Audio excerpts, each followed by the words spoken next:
आज आपण एक इंटरेस्टिंग आणि टेस्टी अशी रेसिपी बनवतो आहे मटारचे वडे। बघू शकता किती सुंदर दिसत आहे। एकदम टेस्टी आणि झटपट होणारी रेसिपी आहे। थंडीच्या दिवसात काही गरम गरम खावंसं वाटत असेल तर हे वडे एकदम परफेक्ट पर्याय आहे आणि खूप झटपट होतात, कमी साहित्यात होतात। बघू शकता किती क्रंची झालेले आहे, एकदम कुरकुरीत वडे आहे। मी तोडून दाखवते तुम्हाला। बघा आतनं किती सॉफ्ट आहे आणि बाहेरनं कुरकुरीत आहे। असे हे एकदम टेस्टी असे वडे सोप्या पद्धतीने कसे करायचे ते मी तुम्हाला सांगणार आहे। बऱ्याचशा टिप्स देणार आहे, तेव्हा व्हिडिओ शेवटपर्यंत नक्की बघा। माझ्या चॅनेलवर खूप साऱ्या रेसिपीज टाकलेले आहे, लंच, ब्रेकफास्ट, डिनर आणि स्वीट डिशेस, त्या तुम्ही चॅनेलवर जाऊन बघू शकता। माझ्या चॅनेलला सबस्क्राइब करायला विसरू नका। चला तर सुरू करूया रेसिपीला। नमस्कार, मी अनिता, माझ्या चॅनेलवर तुमचं स्वागत आहे। आज आपण मटारचे वडे बनवतो आहे। त्याच्यासाठी आपण 1 वाटी मटार घेतलेले आहे। हे फ्रेश मटार आहे, इथे फ्रेश मटारचाच वापर करायचा। आता आपण गॅसवर एका भांड्यामध्ये पाणी बॉईल करून घेतलेले आहे। त्याच्यामध्ये आपण धुतलेले 1 कप मटार आता ह्याच्यात टाकून घेतो आहे आणि त्याला व्यवस्थित शिजवून घेतोय।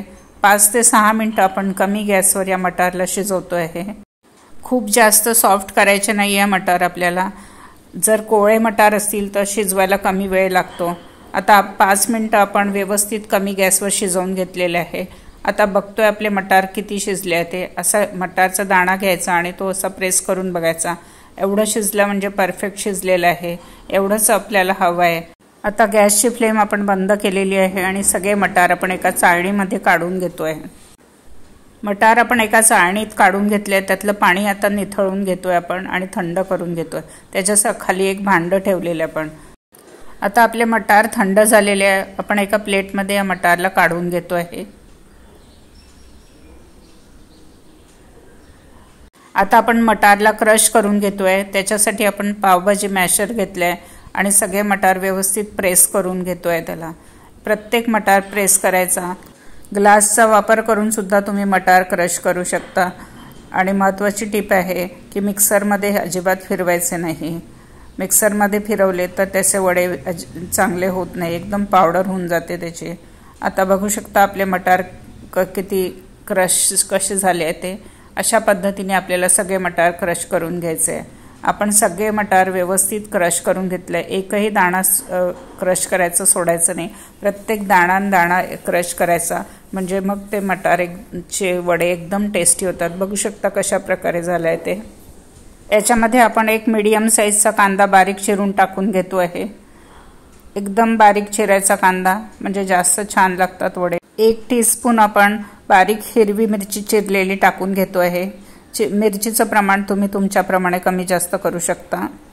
त्याच्यामध्ये 1 टीस्पून आपण अद्रक आणि लसूण बारीक किसून टाकून घेतो आहे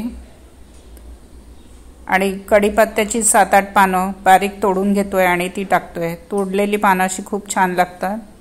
त्याच्यामध्ये आपण 2 चम्मच बारीक चिरलेलं फ्रेश कोथिंबीर टाकून घेतो आहे। 2 पिंच आपण हिंग टाकतो आहे। 1/2 टीस्पून आपण हळदी पावडर टाकतो आहे। 1 टीस्पून आपण मिरची पावडर टाकतो आहे।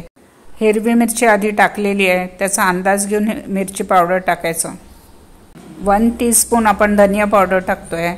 अर्धा टीस्पून आपण जिरं पावडर टाकतो आहे आणि अर्धा टीस्पून आपण चाट मसाला टाकतो आहे। अर्धा टीस्पून आपण ओवा टाकतो आहे आणि 2 टीस्पून आपण तीळ टाकतो आहे आणि त्याच्यामध्ये आपण बेसन टाकतो आहे 2 मोठे चम्मच। बघू शकता केवढा साईजचं आहे ते। 1 चम्मच आपण तांदळाचं पीठ टाकतो आहे। तांदळाच्या पिठाने वडे एकदम कुरकुरीत होतात।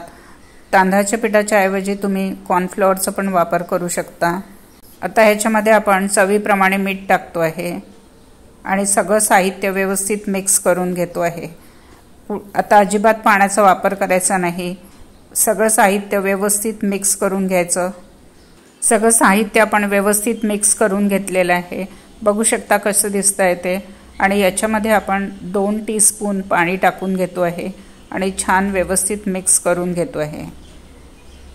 आता थोडं मिक्स केल्यानंतर अजून 1 टीस्पून आपण पाणी टाकतोय। याच्यापेक्षा जास्त पाण्याचा वापर करायचा नाही। आता आपण व्यवस्थित मिक्स करून घेतो आहे। बघू शकता किती छान गोळा झालेला आहे। महत्त्वाची टिप आहे की तांदळाचं आणि बेसन दोन्ही पीठ आपण कमीत कमी वापरायचे। वडे थापायसाठी आपलं मिश्रण एकदम परफेक्ट झालेलं आहे। आपल्याला ज्या साईजचा वडा करायचा आहे तेवढ्या आकाराचा गोळा आपण घेऊन घेतलेला आहे आणि त्याला एकदम पातळ छान थापून घेतोय। पातळ थापणं महत्त्वाचं आहे। बघू शकता थिकनेस कसा आहे, तर एवढा थिकनेसवर आपण सगळे वडे थापून घेतो आहे। वडे एकसारखे असले पाहिजे असं काही जरुरी नाही आहे, पण ते पातळ असणं जरुरी आहे। आपल्याला ज्या साईजचा वडा हवा आहे, छोटा मोठा, त्याप्रमाणे आपण करून घेऊ शकतो। आता मी एक छोटा वडा करून दाखवते आहे। अशा प्रकारे आपण सगळे वडे करून घेतो आहे। आता सगळे वडे करून घेतलेले आहे। एवढ्या मिश्रणामध्ये 8 वडे झालेले आहे। आता आपण या वड्यांना तळून घेतो आहे। आता आपण गॅसवर एक कढई ठेवलेली आहे आणि त्याच्यामध्ये तेल गरम करून घेतो आहे। तेल आपलं बऱ्यापैकी गरम झालेलं आहे, खूप जास्त कडकडीत तेल करायचं नाही। आता आपण त्याच्यामध्ये एक छोटासा वडा तयार केलेला तो टाकून घेतलेला आहे। आता बुडबुड यायला लागलेले आहे, म्हणजे आपलं टेम्परेचर तेलाचं एकदम परफेक्ट आहे। आता बाकीचे वडे पण आपण ह्याच्यामध्ये टाकून घेतो आहे। खूप जास्त एका वेळेस टाकायचे नाही आणि दूर दूर टाकायचे वडे, म्हणजे ते व्यवस्थित शिजल्या जातात। आता त्याला अजिबात डिस्टर्ब करायचं नाही। 1 ते 1.5 मिनिटं आपण तसंच ठेवून देणार। जसजसं तळल्या जातील तसतसे वडे वरती यायला लागतात। गॅसची फ्लेम आपण लो टू मीडियम ठेवतो आहे। बघू शकता किती छान सगळे वडे आता वरती यायला लागलेले आहे। माझ्या चॅनेलवर जर तुम्ही पहिल्यांदाच व्हिडिओ बघत असाल आणि ही रेसिपी तुम्हाला आवडली तर तुम्ही चॅनेलला नक्की सबस्क्राइब करा।